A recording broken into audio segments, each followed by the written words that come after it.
우리 말씀의 제목 한번 따라하겠습니다. 약해질 때 찾아오는 화해와 용서.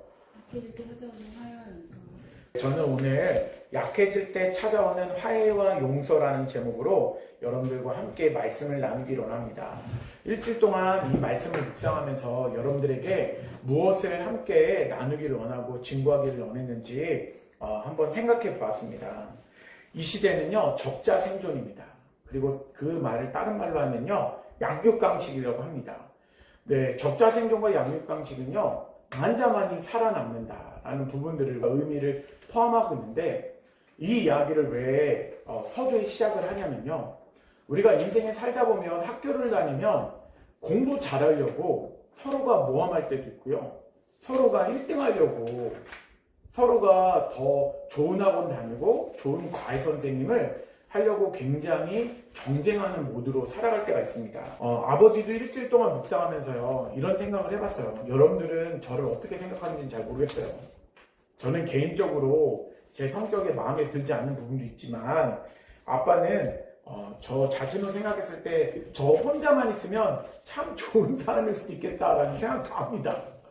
근데 제가 살면서 그런 생각을 해봤어요. 하나님의 말씀대로 그 말씀을 지키면서 살아가려면 주변 사람들과 부딪히지 않을 수가 없다는 것을 깨닫게 됩니다. 아들도, 우리 자녀들도, 우리 가족들도 하나님 말씀 가운데 살아갈 수 있도록 아버지가 그 말씀대로 살아갈 수 있도록 최선을 다하려고 노력하다 보면 부딪힐 수도 있고요.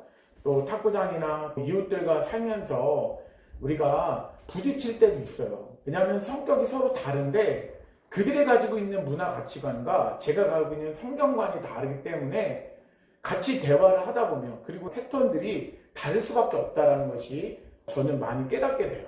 그래서 아무리 좋은 성격을 가져도 예수님도 바리새인과 서기관들과 대제사장과 이렇게 다투시는 모습, 그들을 혼내는 모습, 그리고 그들과 관계가 좋지 못한 모습도 보이는 것을 우리가 깨닫게 됩니다.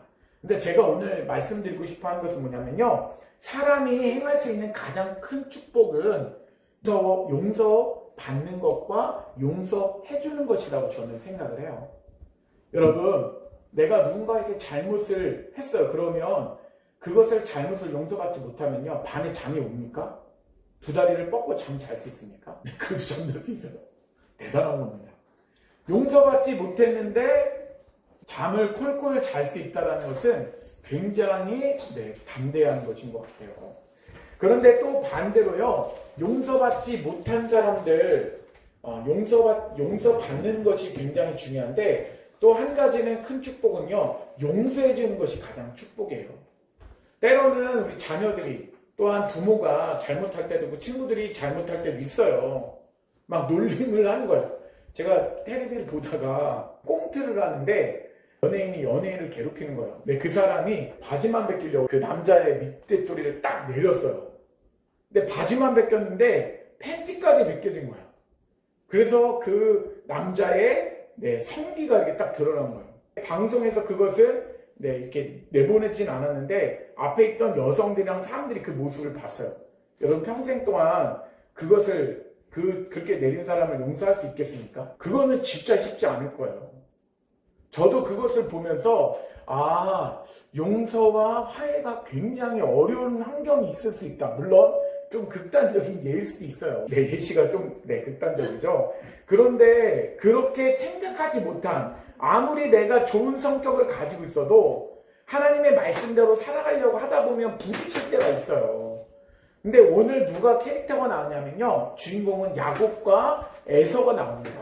여러분, 야곱이요, 어떻게 그의 삶에 용서받는 것을 풀어가는지 오늘 말씀을 통해서 나누는데요, 특별히 창세기 25장 23절 말씀 우리 같이 한번 읽어보도록 하겠습니다. 시작. 여호와께서 그에게 이르시되 두 국민이 내 태중에 있구나. 두 민족이 내 복 중에서부터라. 이 족속의 저속보다 강하겠고 큰 자가 어린 자를 섬기리라 하셨더라 라고 이야기를 하고 있습니다. 두 민족이 있대요.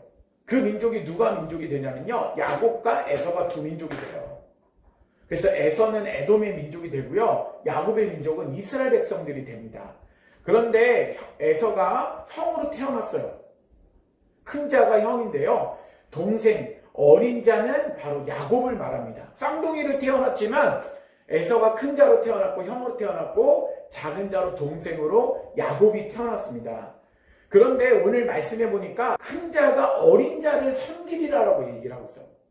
누가 누구를 섬긴다? 에서가 형인데 동생 야곱의 민족을 섬길 것이라는 이야기를 한 거예요. 그래서 이 말씀이 예언과 같이 있었지만 그런데 그 길이요 결코 상상할 수 없는 험난한 아픈 길을 통해서 그것이 이루어지는 것을 우리가 깨닫게 됩니다.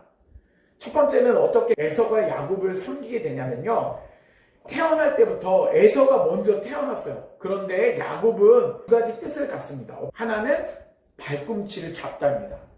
에서 형이 먼저 태어나려고 하니까 에서의 형의 발꿈치를 딱 잡으면서 내가 먼저 나을 거야. 내가 먼저 나을 거야. 하면서 야곱이 에서의 발꿈치를 잡았다는 뜻이에요. 그 정도로 자기가 먼저 성공해야 되고 성이 돼야 된다라고 이야기를 한 겁니다. 그러면서 이제 두 민족 중에서 이제 큰 자가 작은 자를 어린 자를 섬기라는 말씀이 있었는데요.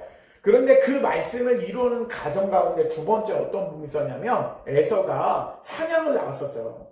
사냥해서 돌아오는 길에 너무나 배고파서 굶어 죽을 것 같은 그런 느낌을 가질 때까지 사냥을 했습니다. 그때 야곱이요 잔꾀를 폈어요. 어떤 거였죠? 팥죽 한 그릇을 준비하여서 에서한테 그것을 주면서 형 나한테 장자권을 팔면 내가 이 팥죽을 줄게. 그럼 넌 살아날 거야. 그러면서 그렇게 이야기하면서요 장자권을 에서는 의미 없이 그냥 줘버렸어요. 야곱은 끝까지 속임수를 했고요. 계략을 벌였습니다. 야곱의 두 번째 뜻은요. 속임수라는 뜻이에요. 네, 야곱의 뜻에 두 가지 의미가 뭐가 있다고요? 한 가지는 에서의 발꿈치를 잡다라는 뜻이고 그리고 두 번째는 사기꾼이라는 속임수쟁이 그런 뜻이 있었어요. 그로 인해서 어떤 일이 벌어졌냐면요. 이삭의 아내 리브가는 누구를 좋아했냐면 야곱을 좋아했어요. 형 에서보다 여성적이고 그리고 자기의 말에 고분고분 듣는 야곱을 좋아했습니다. 이삭이 이야기를 했어요. 내가 장자의 축복을 너희에게 주겠노라. 그러면서 에서한테 너가 먹을 것을 나한테 준비하라 라고 이야기를 한 것입니다. 그래서 먹을 것을 준비하러 사냥하러 에서가 딱 나갔는데요. 그때 리브가가 야곱에게 얘기하면서 야 지금이 절호의 기회야. 염소 2마리 잡아. 그것을 아버지에게 맛있게 끓여서 네가 장자인 척하면 돼. 에서인 척하면 돼. 그렇게 둘이 합작해서 이삭을 속이려고 했고 에서도 속이려고 했습니다. 그런데 야곱은요. 에서같이 손에다가 몸에다가 털을 붙였어요. 이삭이 눈이 어두워져가지고 가까이서 봐도 얼굴이 잘 안 보였던 것 같아요. 그래서 가슴을 만져보니까 털이 있네요. 그리고 손을 만져보니까 에서같이 털이 있는 거예요. 야곱이 원래는 다 가냘프고 여성 같아가지고 털도 없었는데 털을 붙인 거예요. 그리고 또 목소리도요. 야곱은 얇았던 것 같아요. 가냘폈던 것 같아요. 그런데 목소리를 변조해서 아버지 저 이삭입니다. 저에게 장자의 축복을 내려주십시오. 야곱인 것 같은데 에서야? 진짜야? 그래서 진짜라고 얘기를 하면서 속였어요. 그 정도로 물질에 대한 축복을 받기로 했고요. 장자에 대한 축복과 욕심이 너무나 많았어요. 그런데 그 과정이요. 속임수와 사기꾼 그리고 형의 뒷발꿈치를 잡는 그런 속임수쟁이가 사기꾼이 누구였냐면 야곱이었습니다. 에서가 돌아오면서 어떤 생각을 했겠어요? 네가 감히 내 장자권을 빼앗아? 화가 엄청 났습니다. 그로 인해서요. 야곱은 20년의 세월을요. 가족들과 같이 살지도 못하고 그의 친척 집으로 라반의 집으로 도망가게 되었습니다. 그것에서 7년, 6년 동안 일하면서요. 많은 가족들을 얻게 되었긴 했지만 그곳에서 나올 때도요. 아버지한테 말하지 않고 자기 아내들과 자녀들과 자기들의 가축들을 가지고 도망치듯 나왔어요. 그때가 몇 살이었냐면 97세였어요. 97세까지 속임수, 사기꾼의 인생을 살았어요. 물론 그가 예수님을 잘 안 믿은 건 아니에요. 하나님을 잘 믿지 않은 것은 아닙니다. 하나님께서 야곱과 동행해 주셨어요. 그런데 그의 인생은 옛 성품을 버리지 못하고 옛날과 같은 삶을 계속해서 살아가는 거예요. 여러분, 사람이 잘 바뀝니까? 잘 안 바뀝니까? 엄마 잘 바뀌는 것 같아요? 안 바뀌는 것 같아요? 안 바뀌는 것 같아요? 그러면 아빠는 잘 바뀌고 있는 것 같아요? 안 바뀌고 있는 것 같아요? 안 바뀌는 것 같아요? 바뀌고 있는 것 같아요? 네, 좋습니다. 오빠는 좀 바뀌고 있는 것 같아요? 안 바뀌고 있는 것 같아요? 오늘 말씀의 제목은요, 네, 약해질 때 화해와 용서예요. 화해와 용서가 있어야 된다는 거예요. 사람은요, 바뀌지 않습니다. 97세가 됐는데도요, 삶이 잘 바뀌지 않아요. 어떻게 안 바뀌냐면요, 에서가 400명의 용사를 데리고 야곱을 죽이러 온다라는 그 소문을 들을 때도요, 야곱은요, 맨 뒤에 서 있었어요. 그리고 종들, 가축들, 종들의 자녀들, 그리고 여러 명의 아내들, 그리고 나헬과 그 뒤에 요셉을 품고서 그렇게 보내고 자기는 맨 뒤에 있는 거예요. 400명의 용사들이, 군사들이 다 죽여도 자기는 끝까지 살아남겠다? 이런 마음을 가지고 맨 뒤에 숨었어요. 끝까지 그는요, 속임수와 자기만 잘 먹고 잘 살려고 하는 그런 인생을 살았어요. 그런데 어느 순간에 갑자기 화해와 용서가 일어나기 시작했습니다. 우리 그 제목인데요. 오늘 큰 제목은 약해질 때 찾아오는 화해와 용서입니다. 첫 번째는요. 야곱은 육체의 약해짐을 통해 하나님과 화해와 용서의 시간을 가질 수 있었습니다. 육체의 약해짐을 통해서 화해와 용서가 있었어요.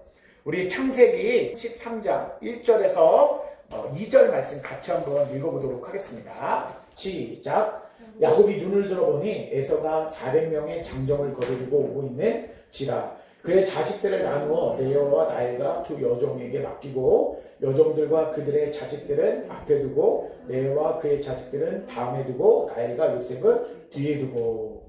1절 말씀에도 한번 끝에만 앞에뿐만 아니면 자기는 그들 앞에서 나가되 라고 이야기를 했습니다. 지금까지 계속해서는요, 야곱은 맨 뒤에 있었어요. 창세기 32장 19절에 보면요, 항상 뒤에 있었어요. 그런데 지금은 400명의 용사를, 군사들을 에서가 데려온다라는 이야기를 듣고 맨 앞에 있는 거예요. 어떤 사건을 통해서 그가 변화되기 시작했습니다. 에서는 400명의 용사를 거느리고 야곱을 죽이러 왔습니다. 그 순간 속에서 야곱을 만나는 칼로 바로 죽여야 되는데, 그런데 신기한 일이 일어났어요. 화해와 용서가 일어나기 시작했습니다. 우리 창세기 33장 3절에서 4절 말씀 같이 읽어보도록 하겠습니다. 읽겠습니다. 시작. 자기는 그들 앞에서 나가되 몸을 7번 땅에 굽히며 그의 형 에서에게 가까이 가니 에서가 달려와서 그를 맞이하여 안고 목을 어긋맞추어 그와 입맞추고 서로 우니라. 여러분, 굉장히 감동된 드라마, 영화 한 편이 딱 나오는 겁니다. 이제 야곱이요, 가족들의 제일 앞에 서서 내가 먼저 죽겠습니다. 내가 죽어도 우리 가족은 살리겠습니다. 이런 마음을 가지기 시작한 거예요. 아버지도 어느 순간 속에 이런 마음이 들 때가 있었어요. 우리 가족이 어떻게 되든 상관없다고 생각한 적은 없었지만, 그런데 지금은 만약에 도둑놈이 들어오면 아버지가 먼저 죽겠다. 내가 먼저 희생하고 우리 가족을 살리리라, 이런 마음들이 어느 순간에 예수 그리스도를 깊이 만나고 난 다음에 그런 마음들이 생기기 시작했습니다. 그런데 에서가 죽이려고 칼을 들고 야곱을 죽여야 되는데, 갑자기 그때 야곱이 어떤 모습을 가지고 있었냐면, 사기꾼과 뒤꿈치를 잡고 속임수를 쓰던 그 야곱이요, 변화됐어요. 갑자기 몸을 7번 땅에 굽히면서 형 에서에게 가까이 간 거예요. 그러면서 7번 사와. 어디까지 굽힌다? 머리가 무릎 사이까지 들어갈 정도로 굽히면서 형님! 저의 죄를 용서해 만나서 너무나 반갑습니다. 형님 보고 싶었습니다. 이런 식으로요, 7번을 절하기 시작했습니다. 굉장히 사가는 모습으로 바뀌기 시작했어요. 근데 여러분 생각해보세요. 이때 만약에 야곱이 에서 앞에 딱 서가지고 이런 생각을 해봤어요.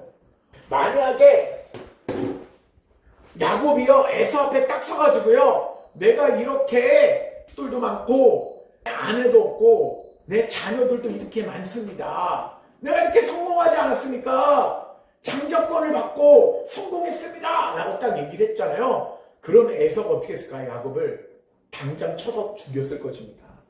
야, 어느 순간 무엇을 경험하고 난 다음에 그가 바뀌어지기 시작했어요. 4절에도 보니까 에서가 달려와서 그를 맞아요. 안고 목을 어루맞추면서 그와 입맞추고 서러우니라 라고 얘기를 한 거예요.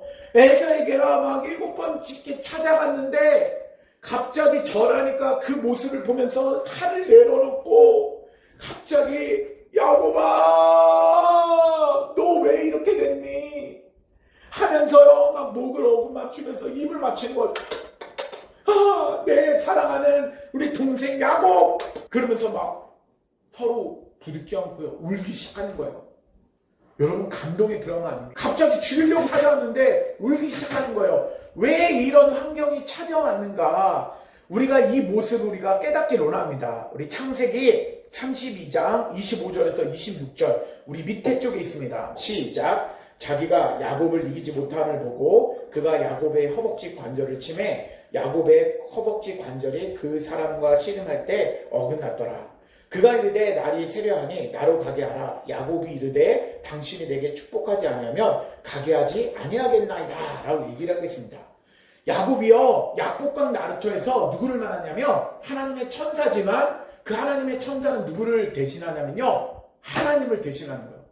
그래서 그곳 만난 곳의 이름을 분엘이라고 얘기했는데 분엘은 하나님의 얼굴을 말하는 거예요. 그러니까 하나님을 본 거예요. 지금 야곱이 누구랑 씨름하고 있냐면 하나님과 씨름을 하는 거예요. 근데 이 장면을 잘 생각해 보세요. 이 장면은요 씨름하는 장면이지만 어떤 학자는 이렇게 얘기해요. 끝까지 매달리면서 야곱이 하나님과 싸워서 막 이기려고 해요. 넘어뜨리려고 해요. 그런데 하나님이 지겠습니까? 신이신데 져주는 거겠죠. 그런데 이 져주심을 무엇으로 표현하냐면요 야곱이 하나님 앞에 매달려서 기도하는 모습을 상징한다고 얘기를 합니다. 야곱이요 하나님 저를 용서해 주실 때까지 제가 축복을 받을 때까지 하나님 저와 함께 해주세요. 저의 환경을 바꿔주세요. 끝까지 매달려서 붙드는 거예요. 여러분 여러분의 삶에 어려움 있고 고난 있습니까? 역경 있습니까? 우리가 붙들 수 있는 것은 누구십니까? 하나님이라는 거예요.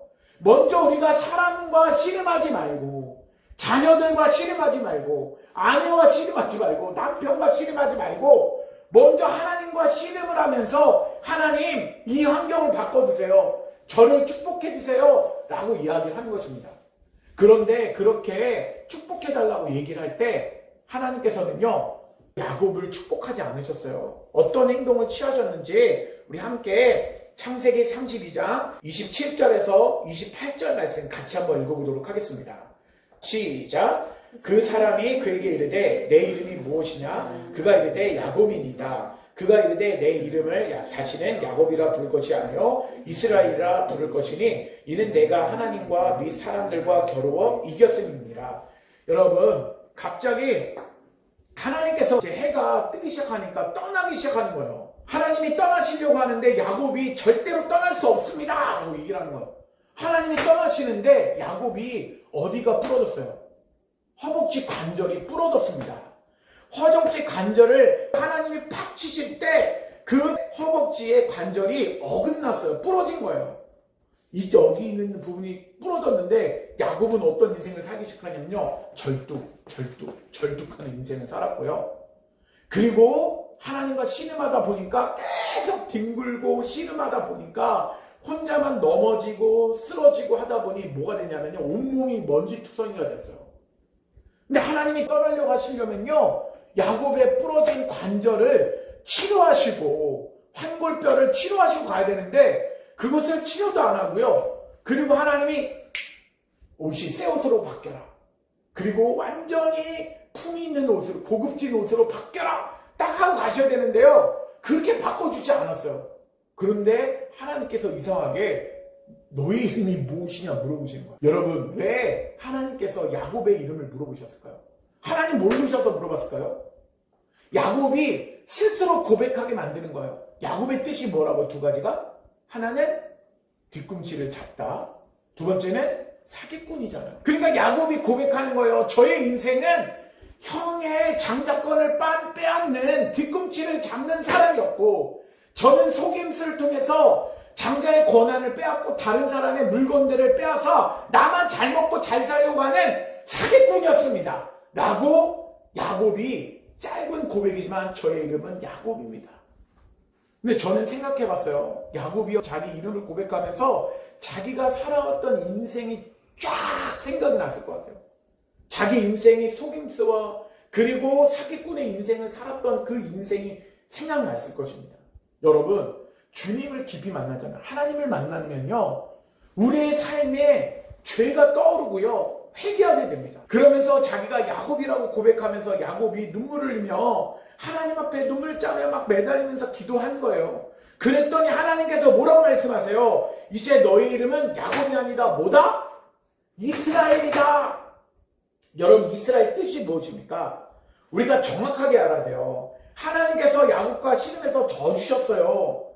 야곱이 씨름해서 이긴 것이 아니라 끝까지 매달린 것을 말합니다. 그런데 이스라엘 뜻은 뭐냐면요, 내가 하나님과 및 사람들과 겨루어 이겼다라는 뜻입니다. 우리 한번 따라하겠습니다. 이스라엘의 뜻은 하나님과 사람들과 겨루어 이겼음입니다. 네, 이 말의 뜻은 뭐냐면요, 심층적으로 담고 있는 건 뭐냐면, 네가 하나님 앞에 약한 모습으로 네가 이겼듯이, 약한 모습이 되어서 네가 하나님을 이긴 것처럼 너는 또한 사람들에게 약한 모습으로 이기게 될 것이다 라고 말씀하시는 것입니다. 그러니까 다시 우리 창세기 33장 3절에서 4절 말씀으로 돌아오면요, 갑자기 그가 하나님과 겨루어서 이겼어요. 그가 하나님 앞에 매달리면서 이겼어요. 그의 인생이 사기꾼이었구나. 나의 인생은 속임수쟁이었고 형의 뒤꿈치를 밟으면서 형의 권한을 빼앗는 사람이었구나. 그런 회개의 눈물이 있은 다음에 에서를 보니까 용서를 받고 싶은 마음이 생기는 거예요. 여러분, 하나님을 깊이 만나고 예수님을 만나잖아요. 예수님의 십자가 사랑을 경험하고 부활의 은혜를 경험하면요, 우리는 친구들도 용서할 수 있고 가족을 용서하고 부모가 서로를 용서하고 그리고 주변에 있는 많은 사람들, 원수된 사람들도 용서할 수 있어요. 화해하면 용서할 수가 있는 것입니다. 에서가 용서할 수 있었고요. 에서가 말에서 딱 내려와가지고요, 맞이하며 그의 목을 안고 어금 맞추면서 입을 맞추고 서로 울 수 있는 그 과정이 왜 이루어질 수 있었는가? 야곱이요, 강한 모습으로 나갔으면 형 에서한테 죽었을 것입니다. 그런데 그가 어떤 모습이에요? 에서 앞에 쓰는데 이렇게 쩔뚝거리면서 형! 이런 모습이었고, 모습은요, 그의 입은 옷은요 거지 같은 모습이었어요. 막 옷이 너덜너덜해지고 막 진흙투성에다가 흙투성에다가 막 거지 같은 모습으로 딱 쓴 거예요. 에서가 그 모습을 딱 보자마자 쩔뚝거리는데 다 알잖아요. 아, 쟤는 평생 동안 절름발이가 되겠구나. 근데 형 에서가 딱 자기 이치를 보니까, 야, 내가 돈이 많아도 저렇게 절름발이고 거지 같은 인생을 사는 것보다 내가 지금이 훨씬 낫다라고 생각했을 것 같아요. 그러니까 어떤 모습이냐면요, 말씀과처럼 하나님에게 약한 모습을 통해서 진 것처럼 사람들에게도 약한 모습을 보이니까 갑자기 에서가 야곱한테 져주는 거예요. 야곱을 용서해 주는 거예요. 여러분, 우리가 부모님한테 용서받을 때, 엄마 나 핸드폰 봤어? 용서해줘? 아니 그래도 나는 사랑받는 엄마의 자녀잖아 라고 얘기를 하면 엄마가 패치하겠죠. 친구들도 마찬가지예요. 여러분, 용서하고 용서받을 수 있는 건 어떤 부분입니까? 약한 모습으로 가는 거예요. 저도 그것을 기억하겠어요. 우리 자녀들과 생각하면서 아빠가 기도하면서 어떤 생각을 했냐면요, 강한 모습일 때는 자녀들과 멀어져요. 그런데 약한 모습을 가지면요, 자녀들과 가까워져요. 특별히 우리 가족에서 가정의 회복이 더 많이 일어날 때는요, 어머니의 눈물이 필요합니다. 약해진 어머니의 눈물. 이 설교를 들으면서 여러분, 약해진 눈물의 기도는요, 누구를 바꾸냐면 자녀들을 바꾸요, 남편을 바꿉니다. 여러분들이 화해와 용서가 있는 여와처럼 여러분 되기를 주님의 이름으로 축원합니다. 두 번째는 야곱은 하나님의 임재를 경험하는 것부터 모든 사람들의 얼굴에서 하나님의 얼굴을 만나게 되었습니다 라는 부분인데요, 우리 창세기 33장 9절에서 10절 말씀 읽어보도록 하겠습니다. 시작. 에서가 이르되 내 동생아, 내게 있는 것이 족하니 내 소유는 내게 두라. 야곱이 이르되 그렇지 아니하나이다. 내가 하나님의 눈앞에서 은혜를 입었사오면 천하건대 내 손에서 이 예매를 받으소서. 내가 형님의 얼굴을 배운즉 하나님의 얼굴을 본 것 같사오며 형님도 나를 기뻐하시니이다. 여러분, 야곱은요 약해지기 전에요, 화해와 용서가 있기 전에 그는 에서를 보면 어떤 생각만 했냐면요, 내가 그의 장자권을 빼앗으리라. 그리고 그가 가지고 있는 좋은 것들은 내가 다 빼앗을 거야. 그리고 나반의 집에 가서도 나반의 것 가운데 좋은 가축들을 내가 다 빼앗을 거야. 하나님은 나와 함께 하시니까 나를 축복해 주는 게 맞지 라고 얘기하면서 그의 인생은요, 사람들을 볼 때마다 어떻게 하면 약탈할 수 있을까? 어떻게 하면 속임수를 써서 저의 물건들을 빼앗을 수 있을까? 내가 어떻게 하면 저 사람을 사기칠 수 있을까?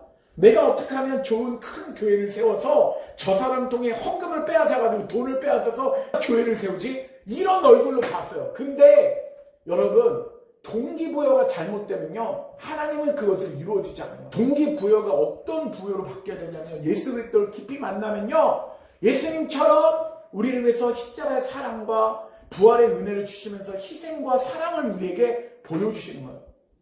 우리가 그 희생과 사랑을, 예수님 만난 그 사랑으로 사람들을 섬기기 시작하잖아요. 그러면 사람들이 변화돼서 헌금하고 사람들이 서로서로가 도와주고 플로잉을 하기 시작합니다. 도네이션을 하기 시작합니다. 그런데 야곱이요, 분일이라는 곳, 하나님의 얼굴을 배웠던 그곳, 하나님과 깊은 대화하고 하나님과 끝까지 맨날했던 그곳에서 그가 변화된 삶을 이제 살기 시작합니다. 내가 형님의 얼굴을 배운즉 하나님의 얼굴을 본 것 같사옵니다 라고 이야기합니다. 한번 따라하겠습니다. 내가 형님의 얼굴을 배운즉 하나님의 얼굴을 본 것 같사오며, 우리 옆에 있는 사람을 보고 인사하겠습니다. 당신의 얼굴을 보니 하나님의 얼굴을 보는 것 같습니다. 주님을 깊이 만난 사람들은요, 주님의 십자가의 사랑을 입은 사람들은 사람들을 만날 때마다, 예전에는 쟤 미워, 쟤 관심도 없던 사람이었는데 그런데 이제 바뀌게 돼요.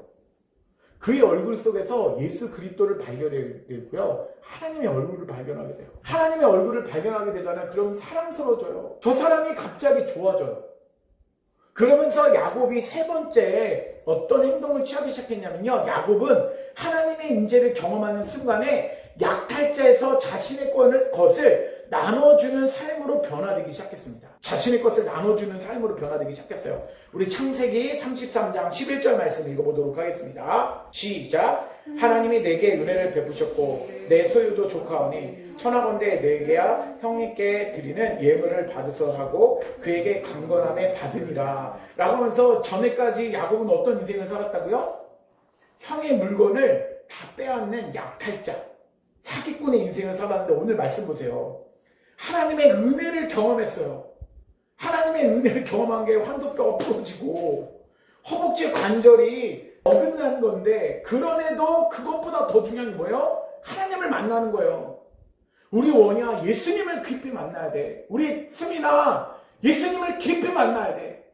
그러면 나의 생활 가운데 고난이 있어도, 역경이 있어도 나는 하나님의 은혜로 만족합니다. 다른 사람을 보아도 나는 당신의 얼굴을 보며 하나님의 얼굴을 보는 것 같습니다. 그러면서 믿지 않는 사람을 만나도요, 예수님이 당신을 위해서 십자가에 못 박혀 죽으셨습니다. 당신을 위해 부활하셨습니다. 우리가 죽고 나면 심판 때, 백보자 심판대에서 징판을 받게 됩니다. 예수님을 안 믿으면 지옥에 가고 예수님 믿으면 천국에 갑니다 라고 고백하면서 그들을 사랑하게 돼요. 그런데 사랑하는 것을 입술로만 사랑하는 것이 아닙니다. 11절 말씀에 보니까 내 소유도 조카오니 청하건대 내가 형님께 드리는 예물을 받으소서. 그에게 강건하며 함에 받으니라. 그냥 주는 게 아니라 형 꼭 받으세요. 형 이거 꼭 받아야 돼요. 강건하면서 강력한 힘을 가지고 계속 받아달라고 사정사정을 하면서 받아달라고 이야기를 한 것입니다.